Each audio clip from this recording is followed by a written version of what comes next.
Minecraft. Hi everyone! It's me, and today let's save dragons together. Minecraft dragons. Minecraft. Oh, a According dragon. to all known laws of aviation, there is no way that an ender dragon should be able to fly. Its wings are too small to get its massive body off the ground. The ender dragon, of course, flies anyway, because ender dragons don't care what Minecraft builders think is impossible.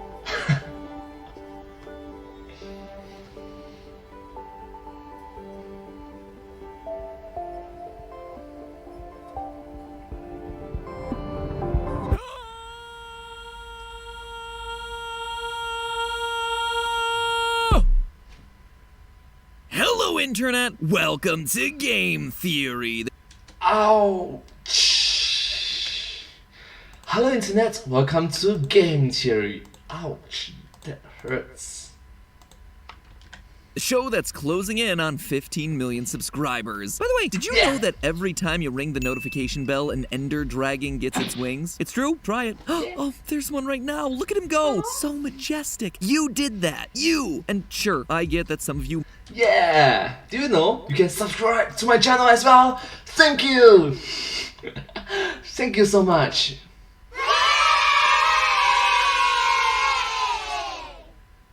Let's continue.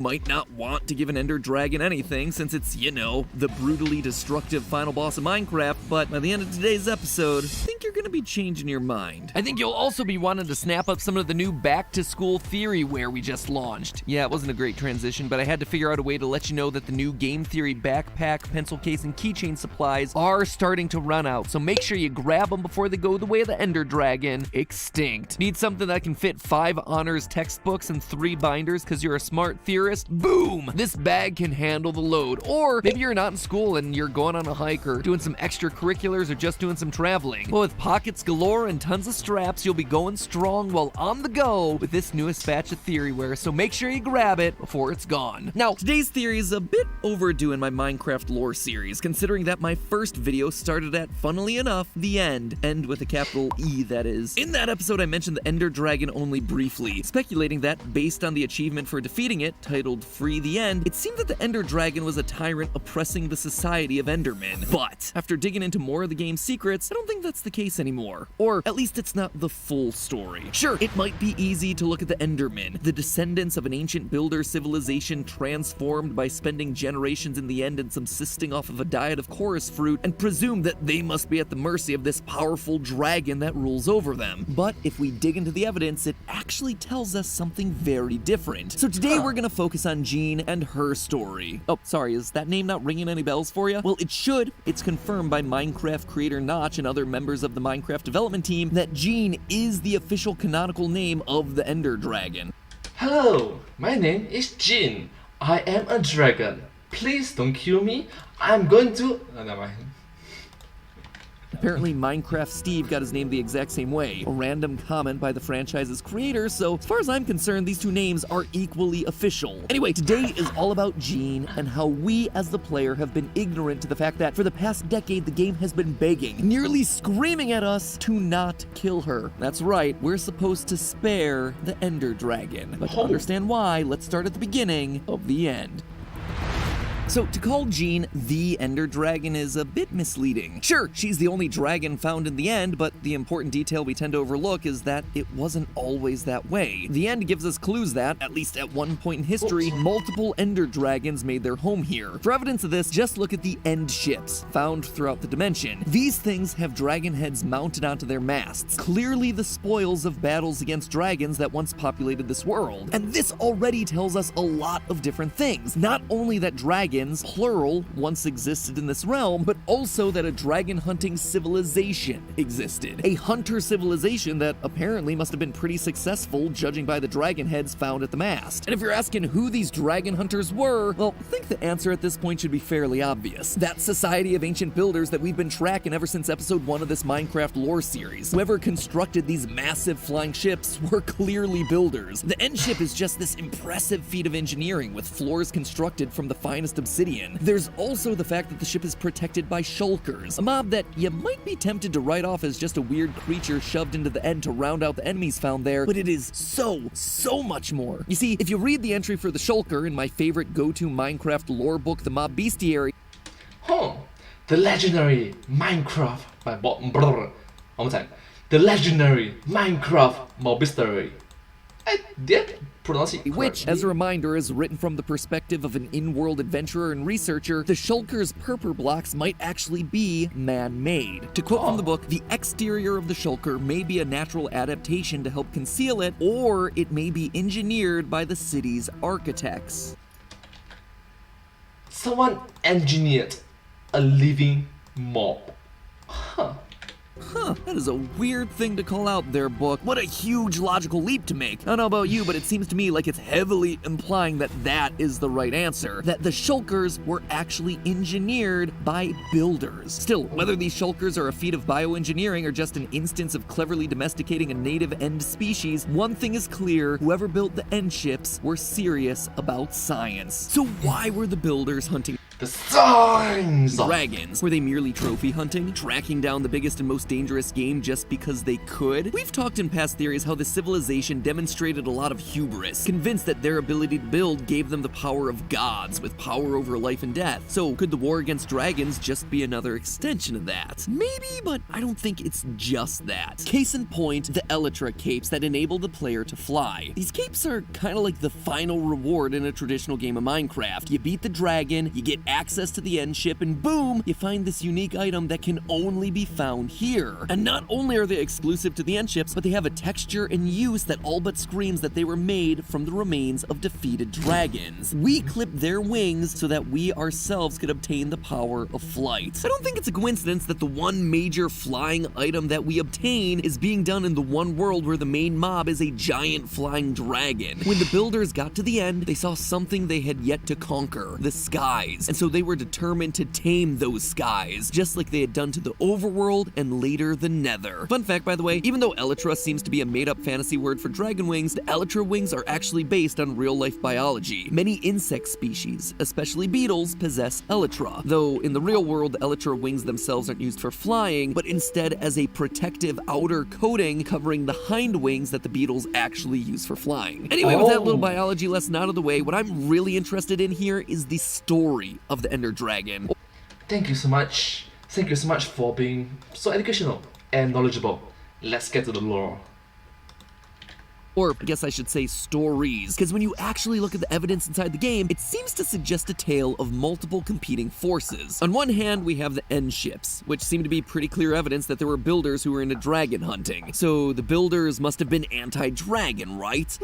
That's where the story gets complicated, because as anyone who's tried to take down the Ender Dragon knows, there are Ender crystals spread across its habitat that are capable of healing it. Someone, or something, clearly wanted to keep this creature alive.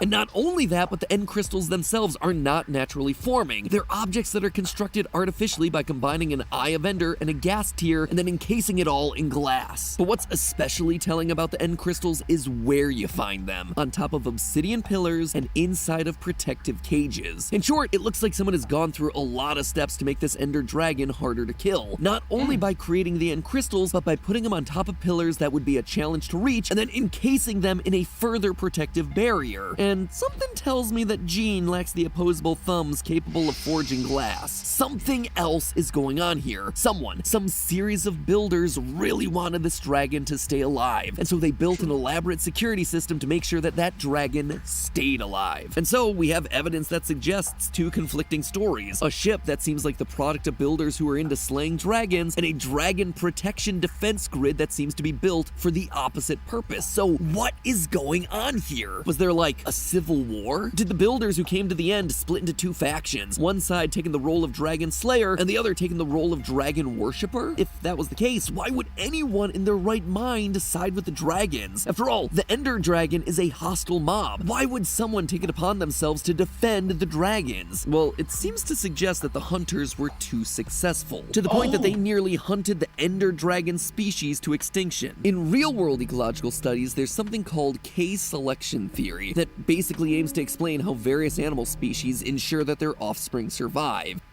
Oh, so it's K selection theory. Let's go. Let's learn something new.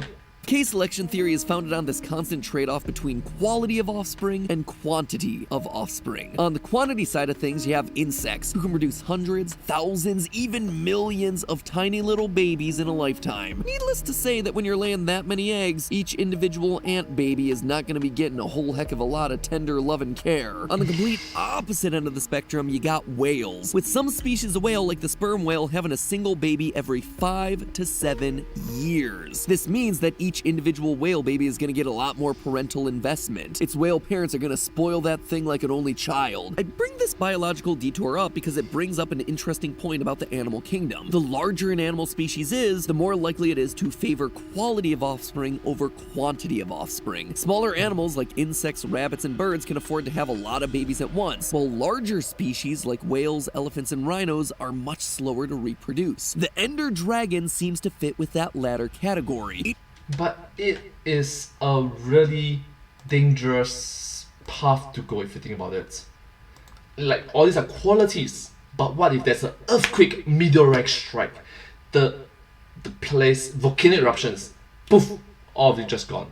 If it's quantity, some of it can escape, some of it can migrate to somewhere else before the entire region just become a dead land, correct?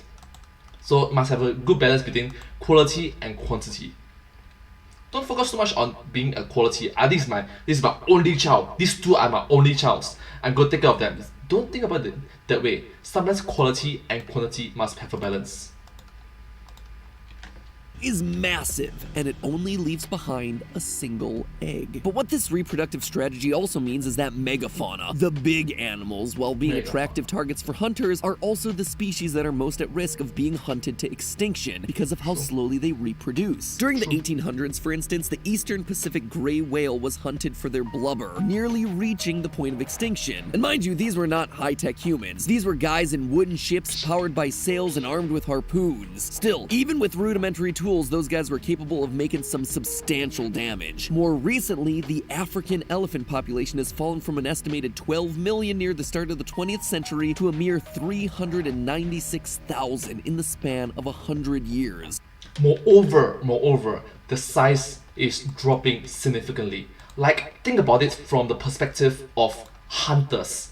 Alright, hunters want to kill big animals so that you see that, yeah, this is my trophy, ta-da! So if there's 10 animals, there's 10 elephants, and you single out the biggest elephant, the rest of the 9 elephants can continue to repopulate, and the next batch of hunters can come again and kill the biggest, and slowly and steadily, the big elephants just drop in size because the bigger elephants doesn't have the chance to repopulate, while the smaller elephants have time to populate, which make it, it's a fact. It's just a fact. With the main culprit being human hunters poaching them for their ivory tusks. Heck, even as far back as the Ice Age, many scientists believe that, while yes, the changing climate wasn't doing the woolly mammoth any favors, a major contributing factor to its extinction were humans, at a time when they were just literally cave people throwing around pointed sticks. And when you put it that way, what the end ship represents looks far less heroic. Seems a lot less like valiant heroes defying the odds to defeat an insurmountable foe, and it starts to look a lot more like humans doing what humans sadly do best. Find a large, attractive target, hunt it down, and don't know when to stop. In fact, don't know when to stop. There must be a control in which you slap the person's face and stop it. Don't do it anymore. You are destroying the economy. You are destroying the environment. You are destroying the atmosphere. You are destroying the place. Stop it. It's quite possible that there was no civil war between one faction of dragon hunting builders and another faction of dragon worshipping builders. Honestly, it could just be a simple case of a single civilization hunting the ender dragons to the point of extinction and then realizing, whoopsie, we're on the verge of wiping this thing out. Time to reverse course. In fact, not only are we gonna stop hunting these things, we're gonna do everything in our power to preserve the only one that we've got left. And hence we have the still remaining defense mechanisms put in place to protect Jean, the last ender dragon. dragon. And believe it or not, but this lines up perfectly with the behavior that we see coming from our Endermen, the evolved versions of our ancient builders. The Endermen peacefully coexist with Gene, neither attacking the other, but true to their roots, the Endermen are still capable of dragon hunting if forced to. If they're hit by splash damage from one of the Ender Dragon's attacks while you're fighting it, the truce is off. They retaliate and begin fighting for their lives. That old dragon hunting spirit dies hard. Unfortunately, any hopes that the Endermen might have for restoring the Ender Dragon population are meaningless. Sure, they may have decided to stop hunting, but they were too late. While the Ender Dragon does leave behind an egg, that dragon egg is inanimate. There was just a female dragon Gene to lay the egg, but due to the lack of a male dragon, her egg isn't fertilized. It's not fertilized. Or maybe there's some animals in which there's only one gender and they can continue reproducing with only one gender. You do not need a female or male. Under most circumstances that we know of, we think of it as male and female. But the animal kingdom, the nature have a lot of ways to make it much more. Like, you can search it up. There are actually animals with, not even kidding, thousands, tens of thousands of genders. It's not just one and two. There's tens of thousands of genders. Think about it. Incapable of hatching, nothing more than a trophy for whatever hunter might arrive to slay the last of the Ender Dragons once and for all. This is also why I suspect that the player is unable to craft Elytra wings. Canonically, we lack the materials. Gene's body can't be plundered and harvested for enough materials, and there are no other dragons that we can get the proper resources from. Therefore, we're left with the only Elytra wings that exist in the world in the End ship. Players of Minecraft, myself included, have long speculated that the act of freeing the End means liberating the Enderman and the rest of the End's inhabitants from the tyranny of the Ender Dragon. But it could be that the one who truly becomes free in that moment is the Ender Dragon herself, left as the last of her species by a race of builders that hunted them to near extinction, and then preserved forever by those same builders who will never really be able to atone for what they did, or reverse the consequences of those actions. An Ender Dragon forever alone, forever sad at the loss of a race. So on one hand, we absolutely shouldn't kill the last of this species, but on the other hand, it might just be freeing her from her quite literal eternal torment. But hey, speaking of eternal torment, school is back in session. So whether you're 15 or 50, consider this your last call for our theory backpack and keychain. The backpack especially was built with storage and security in mind, so it can hold a lot of your stuff and keep it safe no matter what it is. So you have plenty of room to fit your diamonds and books and laptops in there while keeping them safe. Links for that Why do you mention diamond? backpack and all the other new Theoryware items are right below this video. And as always, remember, it's just a theory. A game theory. Thanks for watching. Thank you so much for watching this video. Oh my gosh. The last dragon. Literally last dragon. Last dragon. Anyways, thank you so much for watching this video. I hope that you learned a lot more to preserve nature, to help nature. Don't overdo something. Have control in it. There must be a balance. Anyways, thank you so much for watching this video. I hope to see you in my next video. Thank you so much. If you do like this video, please remember to like, share and subscribe to my channel and comment down below if you've had any share with us. Don't forget to follow my channel and sincerely appreciate all of your support, all of your encouragement for my work. Thank you so much, and I hope to see you in the next video. Bye bye. But hey, that's just a theory. A game theory. Thanks for watching. Thank you.